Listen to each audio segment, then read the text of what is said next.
What is going on, ladies and gentlemen? It is your boy TKD 123 video, and today we're going over another album of the week. As per usual on the channel, we do one album a week. We go over it, we listen to it all as a whole group, and then at the end of the week, during the weekend, we I said week a lot in that sense, whatever. On the weekend, we do a full-on review of the album in question. Now this week, the album in question is going to be Paranoia 2, well P2 to be exact, by Dave East. And I reviewed Paranoia back in 2017, and I thought it was great. I thought it was a very good album. Like, it didn't really make any waves for me personally. It didn't really make any top lists and rap whatever, but I definitely did enjoy what I heard and everything. And I figured, why not, review the sequel over here in 2018. And so, going into this album, I am just some quick takeaway thoughts on this album. I am enjoying it, right? I'm enjoying it a lot. There's two songs I want to highlight here. There's two songs I want to highlight here on this review. And admittedly, I have not listened to the entire album yet. I'm around like maybe the halfway mark, the first half of the album. I haven't gone too deep into it yet, just because I started listening to it today. So still trying to get through that album and everything. But a track that I want to highlight here is called Woke Up, right? And it's by Tory Lanez and Dave East, obviously. And I think this track is great. This track is a great, track to have in the beginning of the album. It definitely is heavy hitting. I like it a lot. It's very smooth. And Tory Lanez, at least in this song, definitely does have a soiree type of style to it, where obviously soiree of Ray Shremmerd. He has that type of R&B feel to it, and he exudes that here with this track so I definitely do enjoy Woke Up and everything. I definitely do like that track. And then another track here that I want to dive into a little bit is called Corey, right? So, in this track, we have Dave East rapping about one of his homies, from back in the day, named Corey and everything. And like, he says, some compliments here and there, but generally just raps about, just some guy named Corey, right? And then we have the end half of that song where he like gives us a list and basically a number of different voicemails from Corey, right? And this is where we see Corey, trying to get a hold of Dave East, and he's trying to get a hold of him out of that. Like, it's like maybe 3 or 4 calls, and then he grows ever more angry at Dave East because Dave East seems to be ignoring his calls and everything. I think it's a very unique take on that song as well, just with that whole struggle of having friends that aren't with you for the majority of your life, and they aren't with you a lot when you go to a famous point in life, but when you are, they suddenly try to flood back in, suddenly try to, make friends with you, obviously, for what you could do for them, and that's definitely what's being projected here. I definitely do like that concept and everything, but, I'm not too deep into this album. I'm going to definitely, keep listening throughout the week and definitely give you all updates, obviously, as I do. But overall, closing thoughts, I am enjoying it. I am liking this album so far. And admittedly, 2018 has been kind of a rough year, at least with me in terms of music so far, just because I haven't had any albums that I truly loved yet, in 2018. Obviously, we're in January, so, we got 11 months to go. But, it hasn't been the best start in the world. And this seems like the start of an uphill trajectory in terms of albums that we check out here in the year. So definitely stay tuned and keep it locked for part 2. What is going on, y'all? We are back here with part 2. And I was looking back at my part 1 video of this whole thing review. Of a review of Dave East's P2, aka Paranoia 2 and everything. And I realized that the video kind of messed up. And I think you're going to see that in the editing. So what got cut out essentially was that this album is around 13, 14 tracks long, something like that, and it's 56 minutes long as well. So it definitely is like a nice kind of bang for your buck type of album. Like, you will get a lot of substance here, a lot of tracks, and so it won't, like, it's not like a very small album. Like, it's a very, very big, nice, generous album, if you will. And so at this point of the week and everything, I am around maybe 4 or 5 playthrough times. So I have a nice kind of grasp to this album. I listened to it a lot over about 2 days and everything.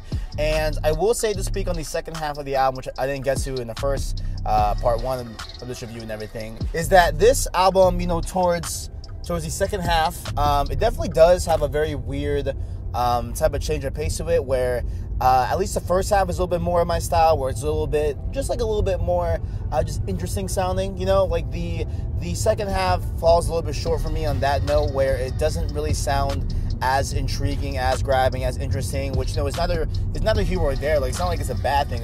It just definitely was a, you know, definite change of pace when it comes to terms with the second half of the album and everything. But something that I will speak to also is that there's a song here called I Found Kalani or something like that, or something along those lines, or I Found Keisha, I think it is. It's something like that. My apologies for not getting the, you know, for not knowing that name and everything. But I will say that, like, that song, the way he tells that story, dude, it literally is up to par, like, with, like, J. Cole, with how he, you know, goes about telling the story, how he goes about, you know, kind of putting, you know, you as a listener in his footsteps and in his shoes during that point in time and everything. I think overall it's a great track. It's very narratively driven. It's definitely one of the highlights of this album and everything. And overall, you know, with this being 56 minutes long and, you know, it being kind of a somewhat longer album and everything, it doesn't feel as long as it, you know, is. You know what I'm saying? Like, you are still getting a lot of content here. There's still a lot to hear and everything, but just in terms of kind of just how the album is framed and how, you know, there's definitely two different parts to this album, I feel, where there's definitely the first half and the second half is a little more different than the first half. You know, you definitely will kind of rush through this album in a way where you'll kind of just get lost in the album. Like, that's what I did personally, and that's how I found myself a lot of times in this week, where you know, it just felt like I was just breezing through this album, even though it's 56 minutes long. Like, you know, like, even if there's still, you know, content there, and there is, it just felt a lot more, you know, just condensed, if you will. I think at this point, you know, I am definitely still enjoying the album. It definitely is one of those albums where I feel like I could just, you know, just kind of ride out. You know what I'm saying? Like, if I'm not going anywhere particularly, if I'm just walking around, or, you know, if I'm just driving somewhere and it takes, you know, like, if it's like a long car ride, something like that, like, I feel like I can definitely put on this album and definitely vibe to it and everything. So that was my part 2 of this review. I'm liking the overall sounds that Dave East is bringing to this album, and I will see you all in part 3. All right, what is going on, ladies and gentlemen? We have finally made it to the part 3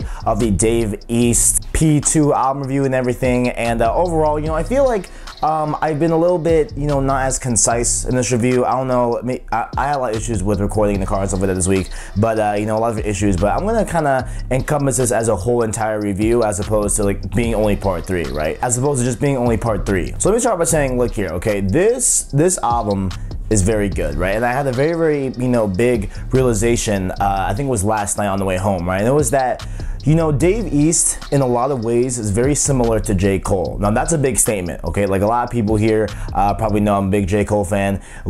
You know, For Your Eyes Only is a whole different other thing, but, you know, just even taking into a little bit of account For Your Eyes Only, J. Cole overall has been an absolute, you know, juggernaut in the rap community, and has made waves in a lot of different ways. And I feel like Dave East, in a lot of different ways here, really does, you know, have a lot of correlations and a lot of parallels to J. Cole in forms of storytelling with Corey, and with the overall kind of just tone and feeling of Grateful, the outro to this album, which I think is a beautiful outro at that. Absolutely amazing R&B by Marsha Ambrosius, I think his last name is. I forgot his name, but or her name. I totally don't know the gender. But I think she sounded like a girl, but, you know, whatever. Totally don't know the gender of that. But, you know, just that overall, you know, experience and that overall performance in the outro track was absolutely amazing and everything. And it kind of harkens back to a little bit of a older, you know, J. Cole, back, you know, before even 2014 Forest Hills Drive, like back during the Sideline Story, back a little bit towards Born Sinner and stuff like that. Like, I just feel like a lot of,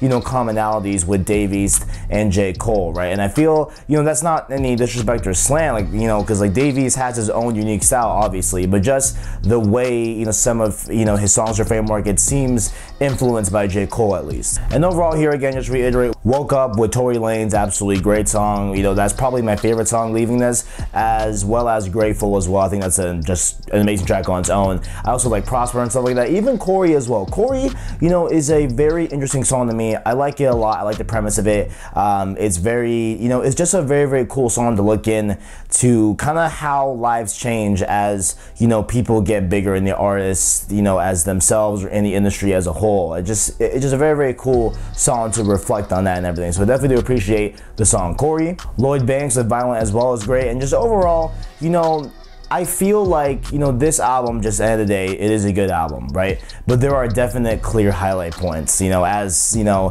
we have from time to time with albums. I feel like the majority of the songs, you know, if you take the mean, it falls in the good range, but there are just excellent and superb songs on this that I feel you should not, you know, waste your time not listening to or sleeping on. So definitely do check out Dave East P2. It's a great album and everything, and I really do highly recommend it. I think it's great, and it is definitely, you know, a new, you know, kind of a little bit step forward towards his, you know, P1 back in 2017. But on that note, y'all, if you enjoyed, make sure to leave a like, subscribe, and below. I appreciate all the big you guys give me. Thanks for watching, and as always, I got you.